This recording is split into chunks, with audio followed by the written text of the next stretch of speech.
Fixed income face-off, bond ETFs versus GICs versus high-interest savings accounts.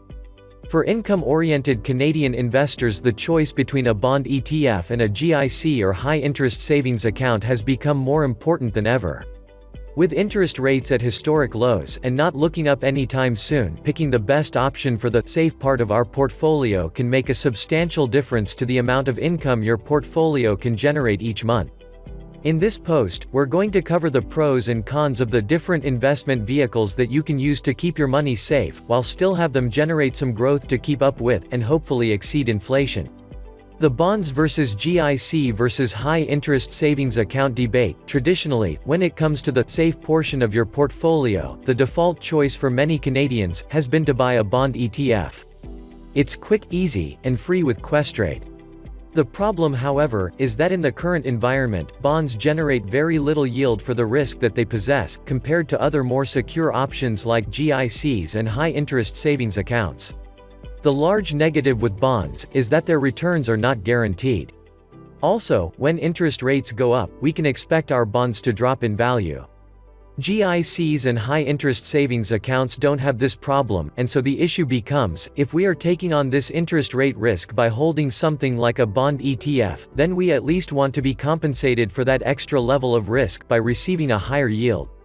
If we are not going to be compensated for that risk, then why wouldn't we instead hold something that is guaranteed like a GIC or a high-interest savings account?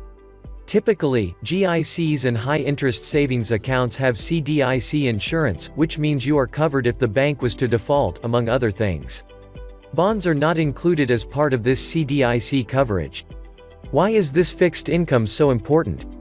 The reason that this debate is very relevant now is that the yield that you're receiving on a bond ETF is not always higher than the guaranteed interest that you could receive on a GIC or high-interest savings account instead.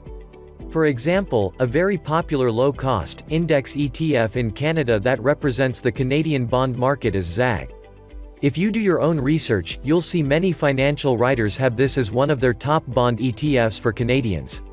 While I too agree that this is a great ETF for the bond portion of our portfolio, at the time of this writing, it's only generating a yield of 2.16%, looking at its weighted average yield to maturity. Compare this to the EQ Bank Savings Plus account, which brings in a guaranteed 2.30% asterisk. In other words, you are taking on interest rate risk with a bond ETF, and are actually receiving a yield 2.16% that is less than a guaranteed 2.30% from a savings account. What about capital gains? A quick refresher for those of you that aren't bond experts: bond ETFs, and bonds in general, gain value when interest rates go down. The idea is that the bond you hold that offers a higher interest rate than you can currently get is now more valuable, right? So sure, the interest rates could drop further and increase the value of our bonds beyond what a savings account can generate, but how likely is it that interest rates will continue to drop further, considering that we are already at historic lows? And even if we refuse to speculate where interest rates are going, then it still comes down to the debate of, are you trying to maximize growth in the safe portion of your portfolio? Or are you trying to maximize stability? As most will agree, the purpose of the stock portion of the portfolio is to generate the growth, while the fixed income portion is for the stability. With that in mind, why take on interest rate risk with the hope that interest rates continue to fall, thus increasing the value of your bonds, when you can instead get a higher yield from a place like EQ Bank that is actually guaranteed and backed by the Canadian government through CDIC insurance? I'm definitely not saying that we should sell all our bond ETFs and have all our fixed income money in high-interest savings accounts or GICs, especially since some of these options aren't even available within an RRSP and TFSA. I do, however, think that we shouldn't just blindly invest in bond ETFs, while ignoring the other investment vehicles that do provide a guarantee, and in some cases, even provide a higher yield than the traditional bond ETF. Are there other advantages to bonds? One potential advantage of bonds is that when we do have a significant stock market decline, there is a chance that our bond ETFs will go up in value, helping offset some of those stock losses. We can then rebalance, which will help us use some of the bond portion to purchase our stock ETFs at their temporarily depressed prices. However, this relationship of bonds going up when stocks go down is also not guaranteed, as was the case in the 2008 financial crisis where both stocks and bonds dropped in value.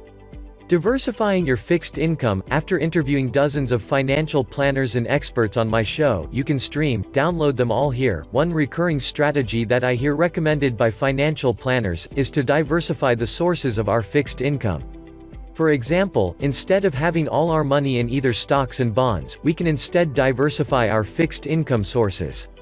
For instance, having a portion of our fixed income in bond ETFs, a portion in GICs, and a portion in a high-interest savings accounts.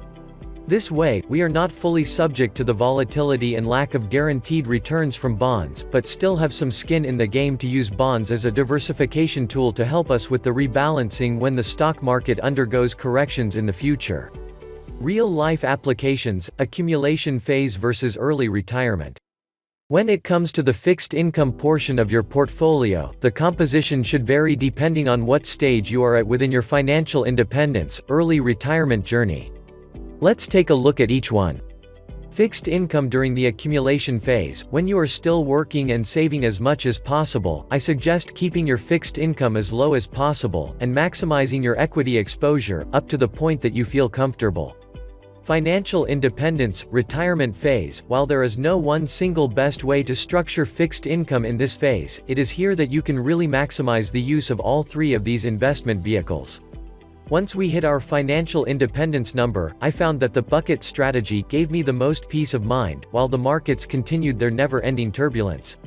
While there is nothing wrong with a total portfolio approach in retirement, where you don't segment your portfolio into buckets and instead just withdraw a fixed percentage or predetermined amount, I found it made me a lot less nervous knowing that I had a piece of my portfolio in safe and guaranteed investments so that we would be fine, even if we hit another 2008 financial crisis shortly after retiring. There are many different variations of the bucket strategy, and it's worthwhile working with a fee-for-service financial planner to have one that is custom-tailored to your specific situation. But one that I personally settled on before my wife and I quit our day jobs, is to have 5 years of expenses secured in guaranteed investments. I chose 5 years because historically, it has taken around that or less for the stock markets to recover after a major downturn, depending on how you calculate it.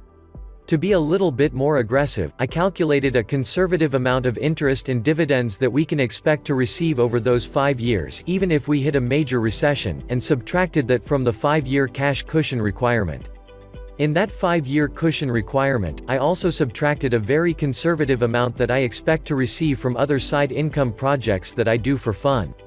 I found that knowing that I don't have to touch my equities for 5 years gave me the peace of mind I needed to not be constantly thinking about the markets once we quit our jobs and didn't have those reliable paychecks from an employer coming in every 2 weeks. In terms of structuring this, one strategy that I liked is having 1 to 2 years in a high-interest savings account. I currently use EQ Bank due to the high interest rate on their EQ Bank Savings Plus account, and then having years 3 to 5 in either a GIC, a high-interest savings account, or a combination of the two.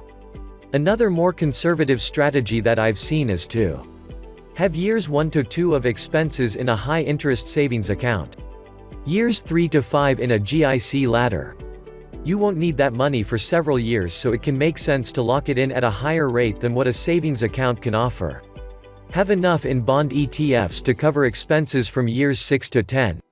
Put the remaining into low-cost index ETFs that track the equity markets, i.e. S&P 500, S&P, TSX, etc. I once thought that there was one correct way to structure it all. However, after interviewing many financial planners on my show, I quickly learned that while it's great to have an understanding of how others do it, you do need to be willing to make the necessary tweaks so that you feel comfortable in your own financial independence, retirement journey. After all, not everybody has the same risk tolerance, lifestyle ambitions, income opportunities and expenses. Is there a type of structure that you think would work better for you? Are there any pros or cons that you think I missed? Let us know in the comments.